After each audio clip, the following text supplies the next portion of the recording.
সত্যি রাহলা, তোমার গুণের প্রশংসা না করে পারছি না। পরম করুণাময় আশীর্বাদী তুমি আমিও প্রাসাদে প্রবেশ করেছি বলে সারা প্রাসাদ আনন্দে ভরে উঠেছে। সত্যি রাহলা, তোমাকে পেয়ে আজ আমি অনেক খুশি রাহলা।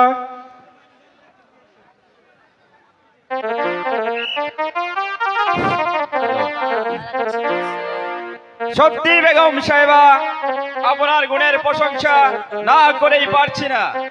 আপনি এই রূপনগরের রাজপ্রাসাদে প্রবেশ করার সাথে সাথেই সমস্ত রাজপ্রাসাদ যেন আলোয় আলোকিত হয়েছে বেগম সাহেবা। তাই আপনার গুণের প্রশংসা না করেই পারছি না বেগম সাহেবা। আমার মাঝে এমন কি বস্তু আছে? আপনার মাঝে অনেক কিছুই রয়েছে বেগম সাহেবা। আপনি এই রূপনগরে প্রবেশ করার সাথে সাথেই সমস্ত রূপনগরের গরিব দুঃখী মানুষের মুখে হাসি ফুটে উঠেছে বেগম সাহেবা। তাই আপনার গুণের প্রশংসা না করেই পারছি না।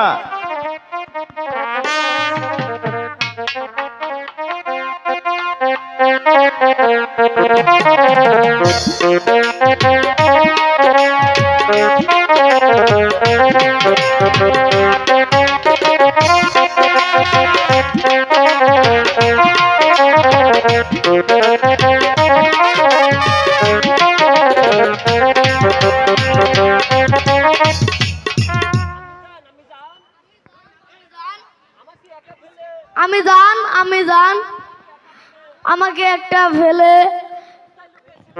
আপনি এতদিন কোথায় লুকিয়েছিলেন? আপনাকে কত খুঁজেছি, হ্যালো, আপনাকে খুঁজে পাইনি। এবার যখন তোমাকে পেয়েছি আমি আর তোমাকে কোথাও যেতে দেব না। এই বালকটি কে উজির সাহেব?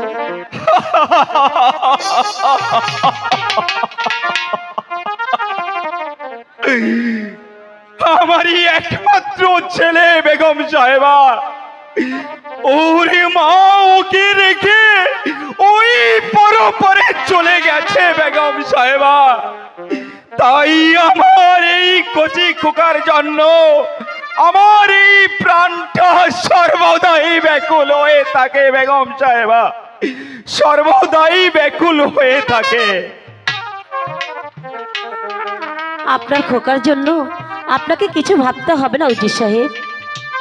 এখন থেকে আমি ওকে মায়ের স্নেহ দিয়ে লালন পালন করে মানুষের মতো করে মানুষ গড়ে তুলব।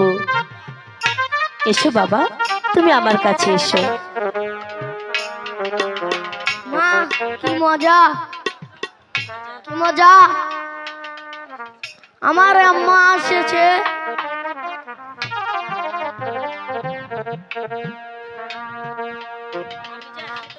আমি জান তোমাকে আমি আর কোথাও যেতে দেব না।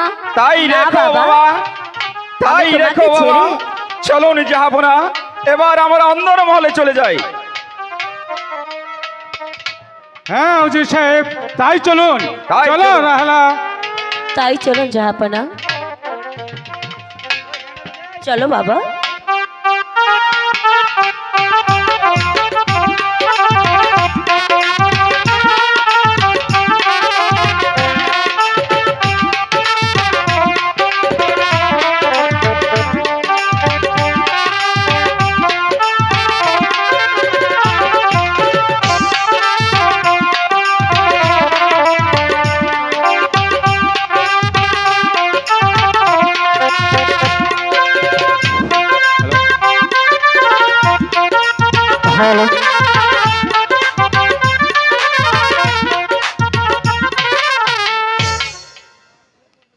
দেখো না, দেখি কি কাণ্ড। এই তো বুঝতে পারছে না বাপু, এত মুশকিল হলে কি চলবে গো? চলবে না রে। আমি হচ্ছে গিয়ে ওই 5 গ্রামের এই মুরল। আমি একেবারে সব কিছু খোঁজ করে দেবো। এ দেখো দেখি কি কাণ্ড। রাখো তোমার কাণ্ড। ওইদিকে কি হয়েছে তার কোনো খবর রেখেছ? এ দেখো দেখি কি কাণ্ড। এ কি হয়েছে বাপু? আমাদের রাজমহলে একটি নাগিনী ও বাপরে প্রবেশ বাপ! করেছে। ওরে বাপরে বাপ, এই নাগিনী এসেছে। আর আর ওখানে আমি পালাই, আমি পালাই। এমন ছাপ হইলে একবার সুবল মারলে আর ওখানে, আর ওখানে।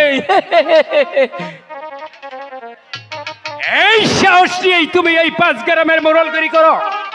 আরে সেই নাগিনী নয়, আমাদের রাজমহলে একটি এই রাজা শিকার থেকে একটি সুন্দরীকে সাথে করে নিয়ে এসেছে। আয়,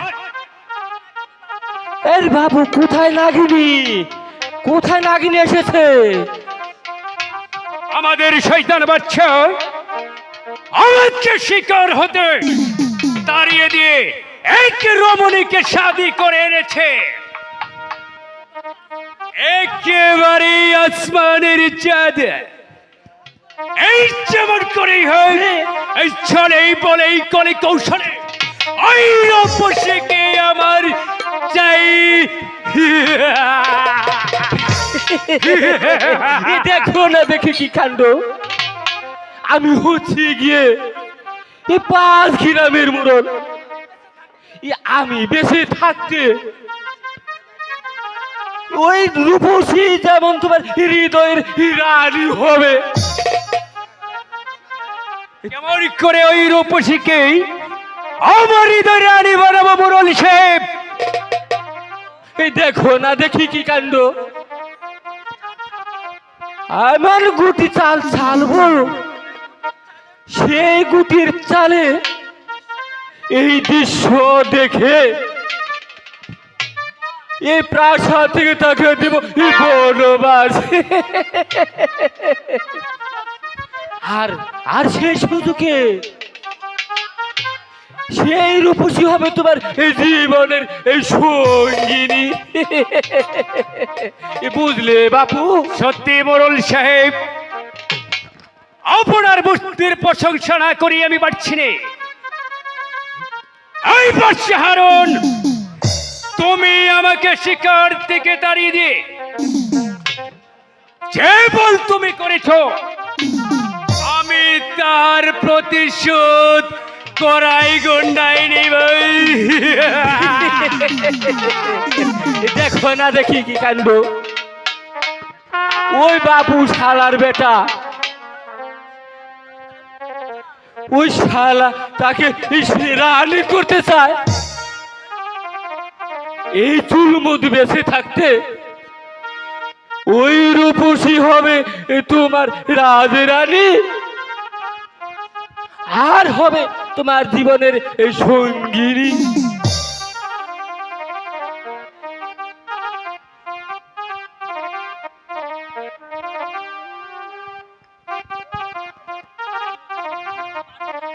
এই তোমার জীবনের সঙ্গী হতে পারবে না। আর যদি হয়, আর সব হবে আমার।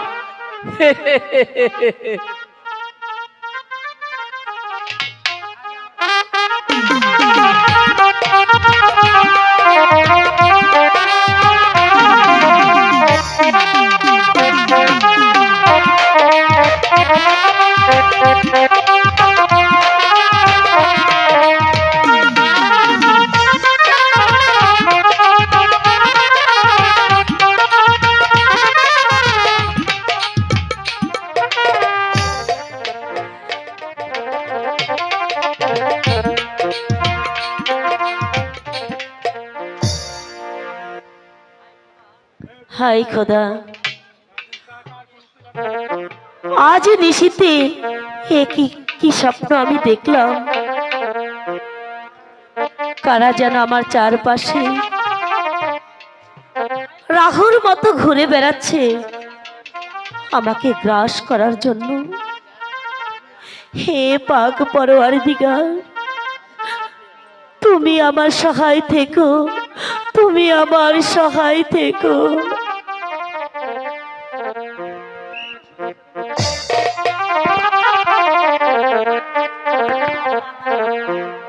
সর্বনাশ হয়ে গেছে বেগম সাহেবা, সর্বনাশ হয়ে গেছে। কি হয়েছে সেনাপতি? বলতে যে আমার বই হচ্ছে বেগম সাহেবা। কোনো ভয় নেই সেনাপতি সাহেব, আপনি নির্ভয়ে বলুন। জাহাপনা, জাহাপনা এই কি রমণীর প্রেমে পড়েছে? না, এ হতে পারে না, এ কোনোদিনই সম্ভব নয়। আমার আমার স্বামী কোনোদিন কোনো কিছু করতে পারে না। আমার যে বিশ্বাস হচ্ছে না সেনাপতি সাহেব। আমিও বিশ্বাস করতে পারছি না বেগম সাহেবা। তবে এখন কি করা যায় সেনাপতি সাহেব? এখন কি উপায়? উপায় একটা আছে বেগম সাহেবা। বলুন, কি সেই উপায়? আমি এখন এই মুহূর্তে কি করতে পারি বলুন সেনাপতি সাহেব, বলুন। আমাদের 5 গ্রামের মোড়লকে দিয়েই ওই শয়তানিকে সরিয়ে দিতে হবে। আপনি আমার সঙ্গে আসুন, উপরে মোড়ল সাহেবের সাথে সাক্ষাৎ করে সাক্ষাৎ। ঠিক আছে সেনাপতি সাহেব, তাই চলুন। তাই চলুন।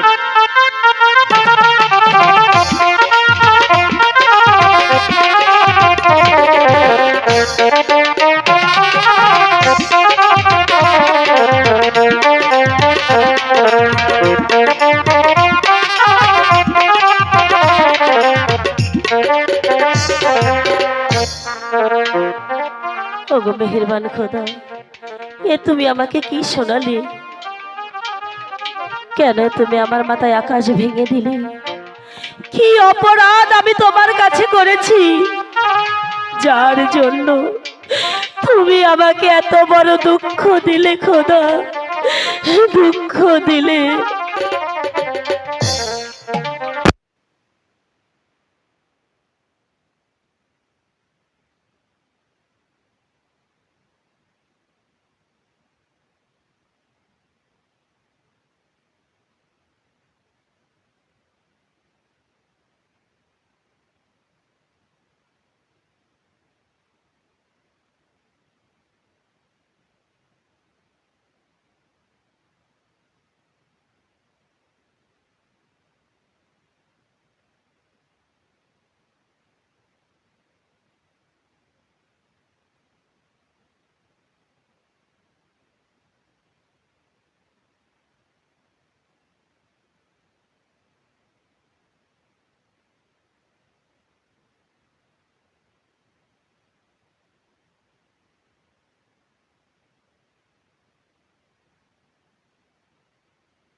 ওই শয়তানের কাছ থেকে আপনি জাহাপনাকে ফিরিয়ে আনুন।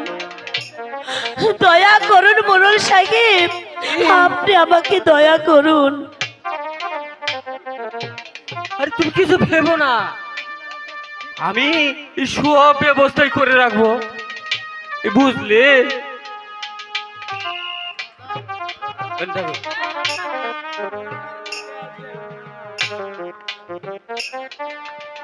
মোড়ল সাহেব, আপনি দয়া করুন, আমাকে একটিবার দয়া করুন।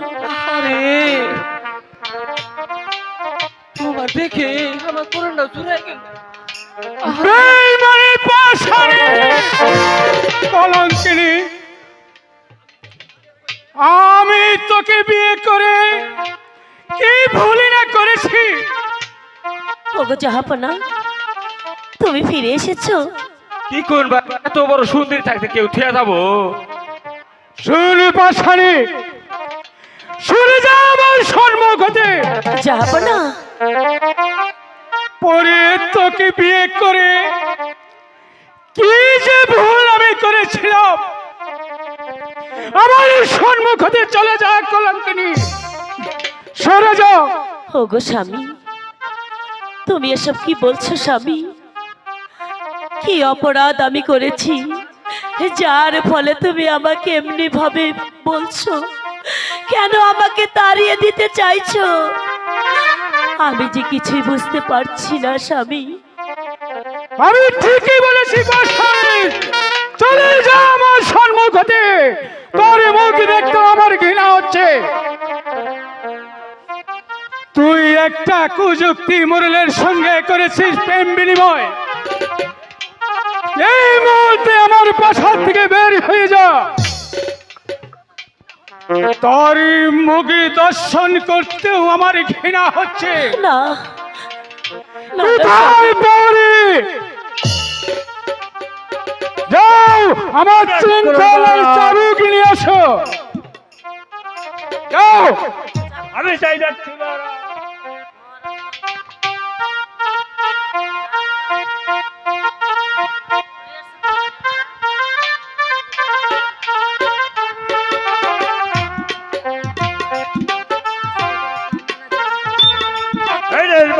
আপনার চাবু বন্দি করায় কুযুক্তি মোড়লকে। আমি তাই করছি মহারাজ, আমি তাই করছি। দেখো না দেখি কি কাণ্ড।